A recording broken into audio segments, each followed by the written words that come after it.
뛰어난 통찰력과 감각을 지닌 시장 프로들과 함께 금요일 마감 앞두고 전략 세워보겠습니다. 오늘 두 분 손여루 HB투자그룹 팀장, 이성훈 글로온 파트너스 이사 모셨습니다. 어서 오세요. 안녕하십니까. 안녕하세요. 자, 두 프로들은 오늘장 어딜 봤을까요? 지금 현재 양시장 엇갈려 있습니다. 먼저 프로의 시선이 머문 첫 번째 섹터 보겠습니다. 첫 번째 섹터 먼저 확인을 해볼 텐데요. 오늘 첫 번째로 프로의 시선이 머문 곳은 바로 5G입니다. AI로 재평가받고 있는 IT 분야 전방위적인 재평가가 이루어지고 있죠. 그 안에 AI 시대의 또 하나의 필수 5 장비도 이제는 정말 올라갈 수 있을까? 레벨업이 가능할지 여쭤보겠습니다. 엔비디아 실적 훈풍 영향권 연이틀 이어지고 있습니다. 5G를 그 안에서 골라주셨어요. 네, 우선 엔비디아의 영향으로 해서 반도체 섹터들이 좀 강세를 보여주고 있고요.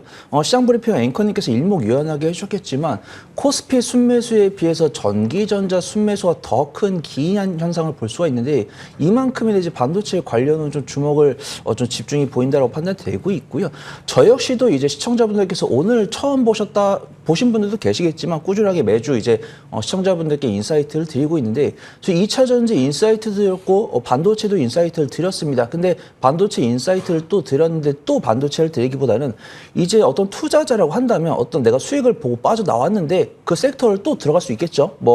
수익, 손실 보고서에 나는 이 매매를 마무리한다라고 하신 분들 계실 거고 수익을 본 다음에 내가 수익 본 다음에 추가로 상승했는데 부담스러워서 못 들어가신 분야가 한다면 그 후속 섹터를 찾을 것인데 네. 이제 반도체 시스템 반도체 관련 종목들이 강세를 보여준 다음에 그 뒤를 자율주행이랑 AI가 상승세를 보여주었는데 그 뒤 이제 AI랑 자율주행이 되기 위해서는 5G가 좀 시행이 돼야 되는데 네. 지금 시장에 나온 뉴스를 봤을 때는 5G가 한번 실패를 했기 때문에 투자분들께서 많이 좀 낙심을 하셨을 것이고 제가 지금 당장 5G가 될 것이니까 어떤 강한 비중을 실어보자라고 말씀드린 게 아니고 제가 좀 강한 모습을 보여줬던 섹터가 말씀드렸고 그 뒤를 쫓아갈 수 있는 섹터 하지만 그 섹터가 어떤 성공 여부는 조금 뚜껑을 열어봐야 하지만 기술적 위치가 너무 좋고 이제 옥석에 한해서는 외인과 기관의 순매수세가 일주일 넘게 이어지고 있으니까 좀 이제 발목 정도만 덤벼봐야 된다라고 판단돼서 준비하게 됐습니다. 너무 깊게는 아니고 살짝 담궈봐야 한다. 근데 말씀하셨지만 정말 이 투심 자체가 거의 불신이었잖아요. 5G에 대해서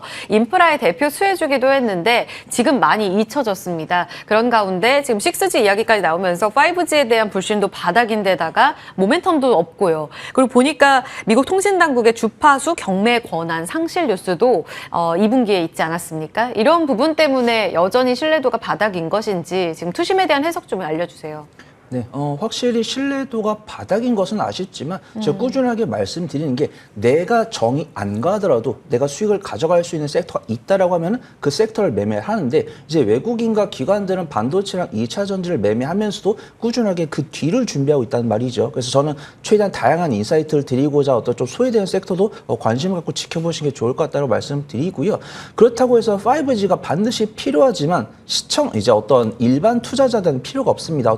나는 5G 필요 없어. 말들폰 쓰시면서 그냥 LTE 단계 머무시는 분도 계시고 사실 지금 AI에서 필요한 AI 반도체 같은 경우도 실적이 어떤 정부나 지자체처럼 정말 그 하이엔드의 GPU, 그래픽카드 필요한 사람들만 쓰고 있지 사실 정말 전문 프로게이머가 아니고서는 그 등급의 그래픽카드가 그 일반 사용자까지도 퍼지지 않을 것이라고 판단되고 있고요. 우리가 스마트폰이나 자동차나 이런 것들도 보급형이 있고 하이엔드가 있지만 보급형은 일반 시민들이 사주고 계시지만 하이엔드는 어떤 신사업 기업이나 어떤 정부 지자체에 의해서만 좀 소비가 이루어지고 있기 때문에 어떤 실적 반영은 조금 제한이 되겠지만 일단 기대감이 부풀어서 그 기대감이 주가 상승하고 있는 부분이고 제가 지금 이렇게 말씀드린다고 해서 손 팀장이 5G를 이야기했으니까 이 종목이 진짜 엔비디아만큼 상승했구나 이런 말씀을 드리는 게 아니고 정말 부담스러워서 이 섹터를 좀 접근하기 어려우신 분야라고 한다면 이런 섹터가 좀 대안이 될 수 있다라고 하고 있고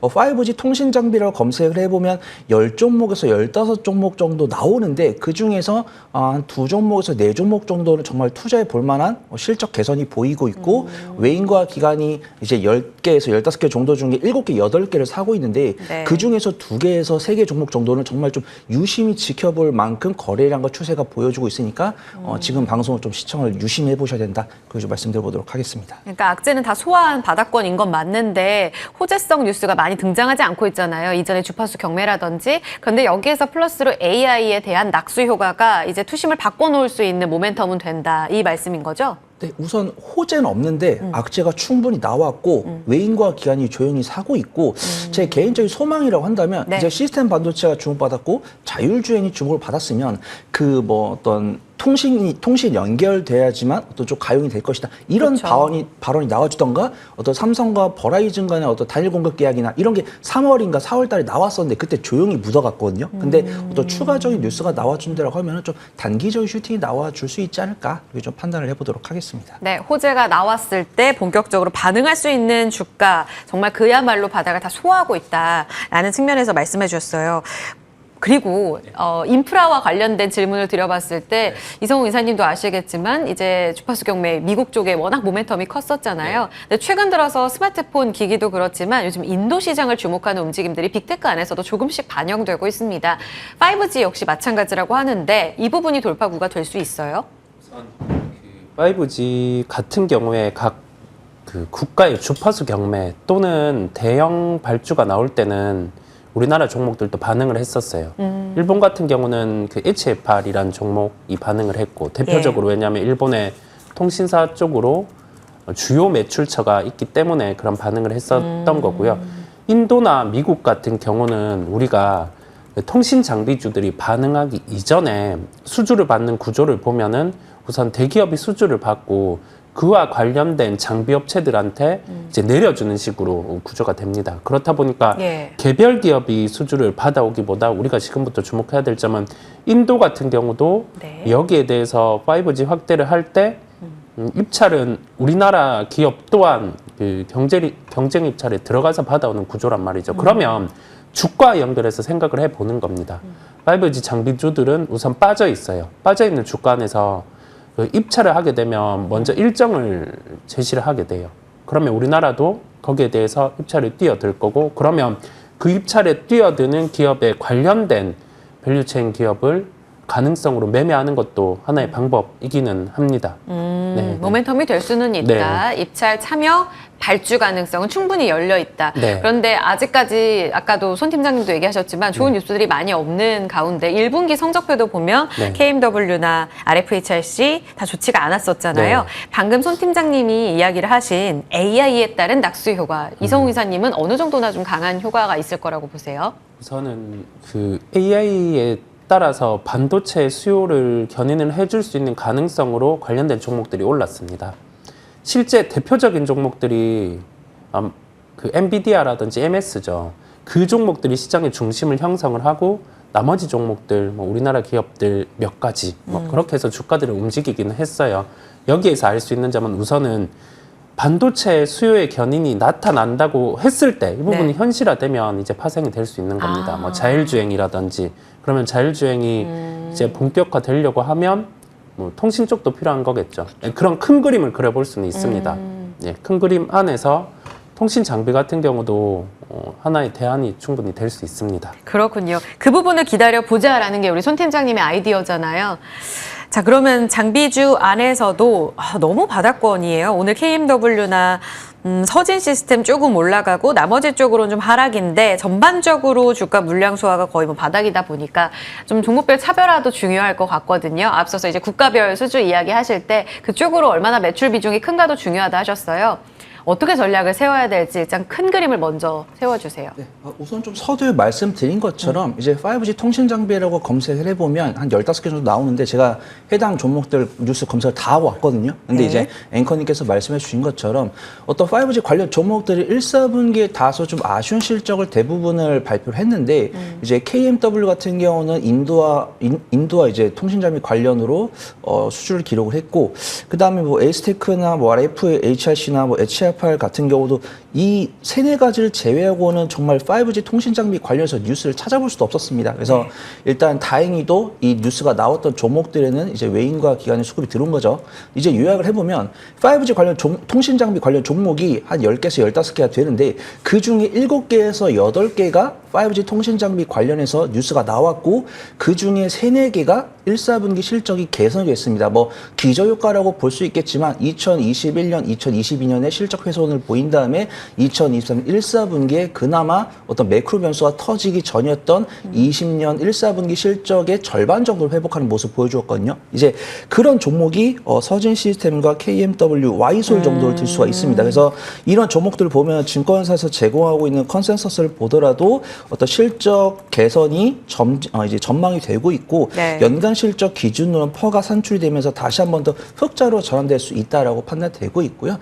제가 좀 어떤 추세를 이미 만들고 있고 이제 제가 말씀드렸던 종목들 중에서 시가총액도 안성맞춤이고 외인과 기관이 접근하고 있고 1, 4분기 통신장비 관련 종목들 중에서 실적이 가장 크게 향상된 종목을 탑픽으로 갖고 왔다. 이렇게 좀 말씀드려보도록 하겠습니다. 네, 서진 시스템 같은 경우에 주가가 다른 5G 장비랑 좀 다르잖아요. 이쪽으로는 ESS 모멘텀이 있어서 좀 차별화된 거예요? 우선 저는 뭐 탑픽을 말해보라고 하신다면 물론 서진 시스템을 준비를 안 했지만 조금 다양한 모멘텀을 갖고 있는 종목은 좀 서진 시스템이 아닐까 그렇게 판단되고 있고요. KMW는 이제 인도와의 수주 공급 계약 뉴스가 나왔기 때문에 이 종목이 정말 인도발 수주가 실적으로 이어진다라고 하면 정말 어닝 서프라이즈를 기록하면서 슈팅이 나와줄 수 있다고 판단됩니다. 근데 어떤 기대감으로 매매할 수 있겠지만 이 종목은 어닝 서프라이즈가 나올 거야 라고 몰빵하는 것은 사실 투자가 아니고 투기죠. 그렇기 때문에 어떤 KMW는 그런 실적 반영이 이제 대응이 되신 분들 사실 결과 확인 전에 매매하실 수 있겠지만 결과 확인하고 매매하시는 게 네. 좋을 것 같고 서진 시스템은 정말 좋지만 좀 둥글둥글하게 올라운드 플레이어로 보시는 게 좋을 것 같다. 그렇게 말씀드려보도록 하겠습니다. 결국은 압축할 때 개별 호재가 있는지 그리고 지금 이렇게 주가는 바닥권인데 실적이 잘 나왔는지를 체크해 가면서 모아가는 전략 중요하다 하셨어요. 탑픽 누군가요? 네, 우선 시청자분들께 소개를 드릴 종목 솔리드라는 종목이고요. 굉장히 좀 단어 뜻을 본다라고 하면 저랑 굉장히 좀 잘 어울리는 종목이 아닐까 좀 판단해 보도록 하겠습니다. 어떤 유무선 통신 네트워크 장비 제조업을 영위를 하고 있고요. 제가 말씀드린 15개 통신 장비 관련 종목들 중에서 1, 4분기 2023년 1, 4분기 실적이 가장 크게 개선된 종목이다. 그 좀 소개를 드리도록 하겠습니다. 그리고 4월 달에 KT가 이제 중소기업과의 네트워크 장비 국산화 협력을 진행을 하는데 이 업무를 솔리드와 함께 하기 때문에 그 수혜를 입을 수 있을 것이다라고 판단되고 있고요.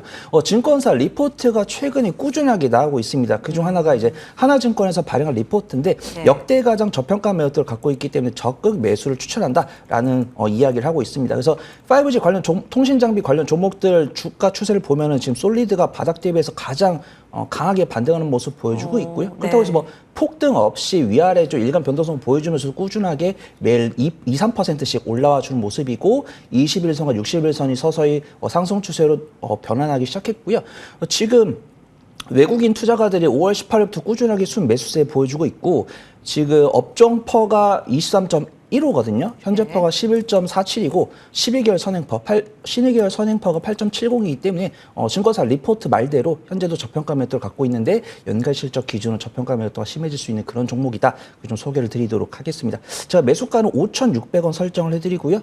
손절가는 5,300원, 1차 목표가는 6,100원 잡고 단기 수익 관점으로 접근해 보시면 좋을 것 같습니다. 네, 다른 종목들과 조금 차별화되어 있습니다. 고개 드는 힘도 좀 강하고요. 1분기에 실적이 좋았었습니다. 이제 6,100원까지 볼 수 있는 광중계기 오픈랜 여기에서의 핵심 경쟁력을 갖고 있는 종목입니다. 솔리드 또 뜻 이야기 해주셨는데 견고한 잘 기억할게요. 탑픽으로 5G 장비 이야기 솔리드까지 들어봤습니다. 두 번째로 넘어가 볼게요. 오늘 프로의 시선이 머문 두 번째 섹터 어딜까요? 확인해 보겠습니다.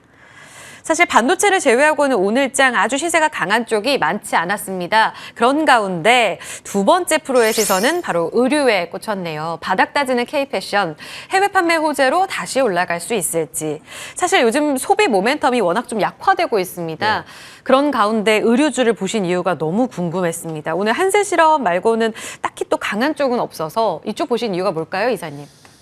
우선 1분기 실적이 나온 기업들 중에서 새로운 제품을 내세운 기업이 좀 달라지는 흐름들이 있었고요. 네. 그다음에 여기에 더해져서 뭐 이러한 제품의 판매 호조를 나타내는 기업이 해외 진출까지 더해진다고 하면은 주가는 달라질 수 있다는 관점이라서 오늘 말씀드리게 되었습니다.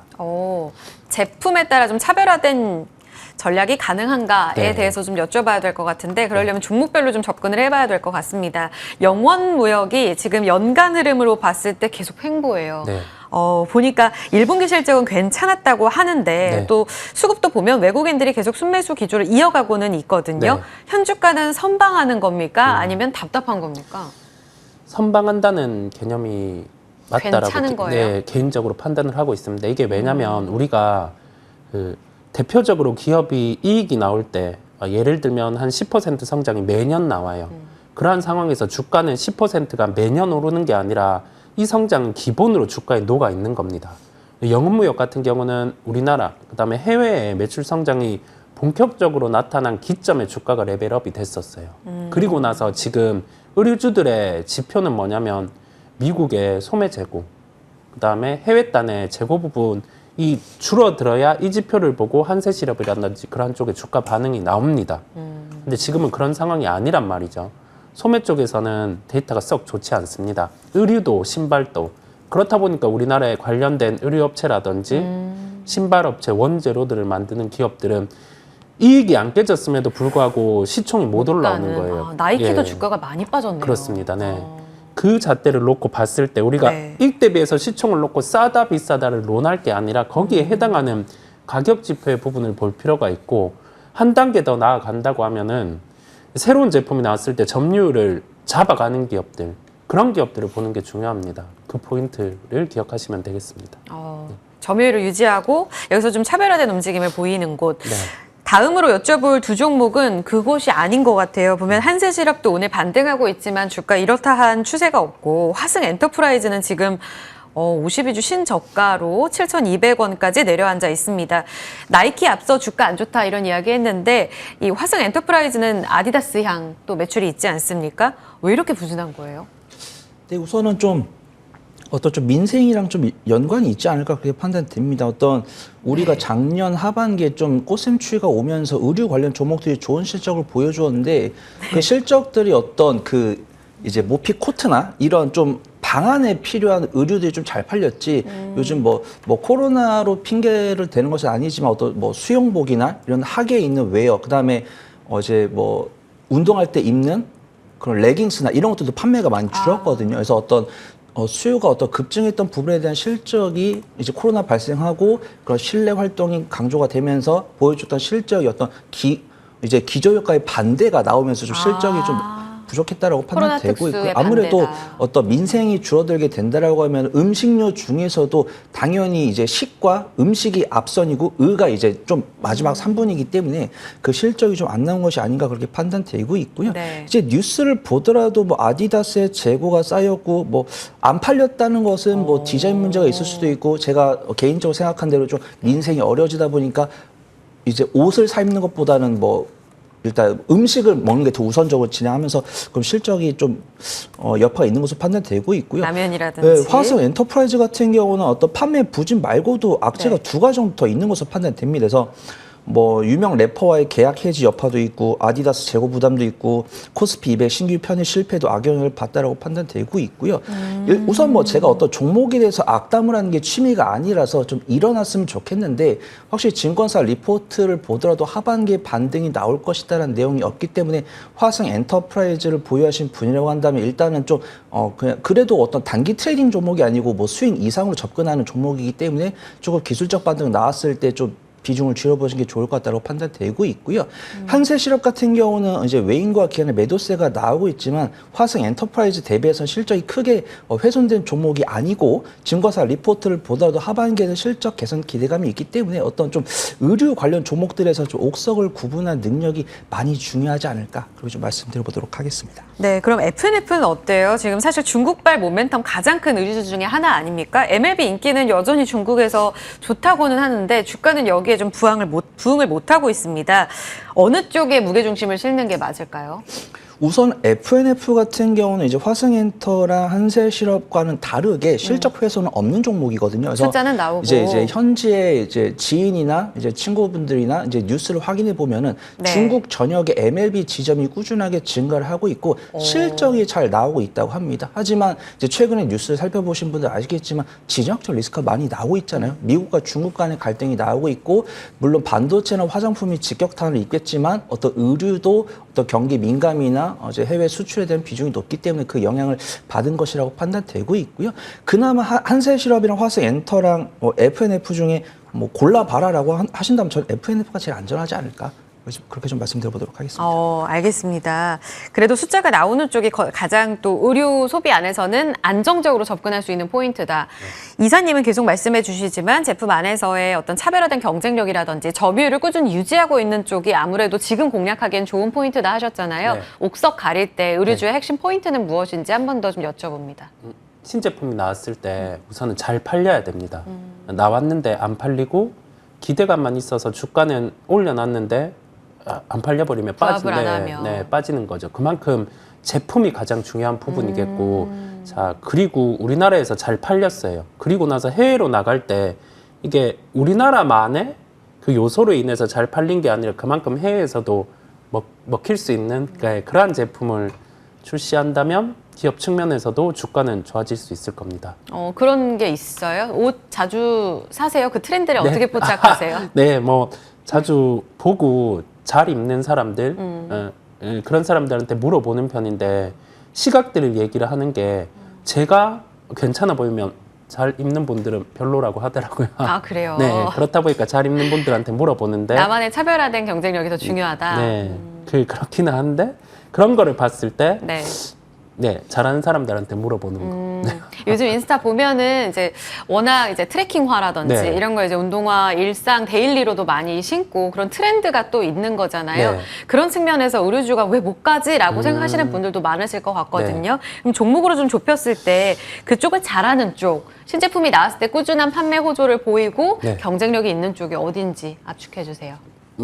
뭐 패션도 그렇고 네. 삶도 그렇고 트렌드가 바뀌는데 이 트렌드가 단기가 아니라 장기화될 수 있는 거기에 속하는 제품 같은 경우가 좀 히트가 연속해서 이어지기 마련인데 캠핑 같은 경우가 좀 그런 경우겠고요. 네. 감성 코퍼레이션이라는 기업을 말씀을 드리려고 합니다. 네, 감성 코퍼레이션 탑픽이에요. 네. 네. 스노우피크라는 브랜드의 일본 브랜드죠. 네, 맞습니다. 판매를 하는데 그 부분에 대해서 마케팅도 잘했고 비용 대비해서 효율을 뽑아내서 1분기 실적도 좋았고 그 상황에서 주가는 상승을 해 있어요. 눈으로 주가 보기에. 잘 갔네요. 네. 시가총액이 한 3,100억 정도 현재 위치를 하고 있는데 네.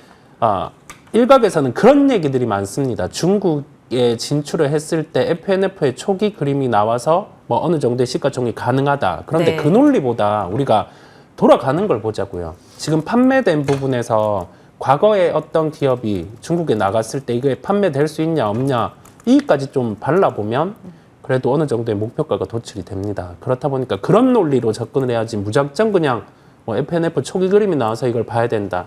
그런 것보단 네. 이익이 나올 수 있는 상황들 그 부분 대입을 해봤을 때 네. 시가총액 기준으로 3,100억 같은 경우는 아직 상승할 수 있는 룸이 남아있다라는 결론이겠습니다. 네, 여기서 더 간다. 얼마까지 보시는 거예요? 우선은 여기에서 해외 쪽에 진출 그 부분을 감안을 해봤을 때 목표가는 5,000원으로 생각을 하고 있습니다. 네. 중장기의 그림 뭐 그렇게 길게 걸리지는 않을 것 같다는 판단이고요. 네. 손절가 같은 경우는 제가 2,800원을 제시를 해놨습니다. 이 가격은 추세가 무너지는 가격이기에 지금 우리가 생각하고 있는 부분에서 좀 미스가 났을 때 도달할 수 있는 가격이라고 할 수 있겠습니다. 네, 독보적인 주가의 흐름에 또 이유가 있었습니다. 감성 코퍼레이션 탑픽으로 5,000원까지 봅니다. 손유로 팀장님도 탑픽 가져오셨는데 짧게 가격 전략 위주로 들어볼게요. 네, 우선은 일단 FNF는 조금 트레이딩 스킬이 없으신 분들 FNF를 네. 좀 유심히 보시라고 말씀드리고요. 제가 좀 단기 수익 관점으로 접근할 수 있는 종목은 좀 더네이처 홀딩스라고 좀 말씀을 드리도록 하겠습니다. 시가총액은 한 3,700억 가량의 의류 관련 종목이고 실적은 그래도 좀 선방을 했다. 많은 의류 관련 종목들이 이제 전년 동기 대비해서 실적이 꽤나 훼손이 됐었는데 더 네이처 홀딩스는 좀 선방을 했다라고 판단되고 있고요. 이제 중국에다가 어떤 합작 법인 JV 설립을 완료하면서 2분기부터는 글로벌 사업을 속도를 낼 것으로 전개가 되고 있습니다. 일단 미중 무역 분쟁에 대한 우려가 살짝 있지만 그래도 뉴스를 좀 더 찾아보니까 미중 상무장관이 워싱턴에서 회동하면서 고위급 대화를 재개한다고 이야기를 했기 때문에 조금 그 우려가 부식될 경우에는 의류주에 대한 온기가 좀 들어올 것이다라고 판단되고 있고요. 더 네이처홀딩스 같은 경우는 오전까지만 해도 외인의 순 매수세가 들어왔었는데 오후장 들어서는 매도세로 전환된 모습이지만 그간 수급장을 봤을 때는 외인의 순 매수세가 좀 견조하고 기술적 위치도 쌍바닥 구간을 아직 이탈하지 않았고 밑꼬리가 살짝 달려있기 때문에 좀 단기 수익 관점으로 접근하기 좋은 종목이다. 그렇게 좀 소개를 드리도록 하겠습니다. 매수가는 제가 25,500원 말씀드리고요. 손절가는 24,000원, 1차 목표가는 29,000원 잡고 단기 수익 관점으로 지켜보시면 좋을 것 같습니다. 손 팀장님의 탑픽은 더 네이처 홀딩스입니다. 소비주의 퍼포먼스도 기대해보면서 프로의 시선 마무리하겠습니다. 손효로 팀장, 이성웅 이사와 함께했습니다. 두 분 고맙습니다. 감사합니다.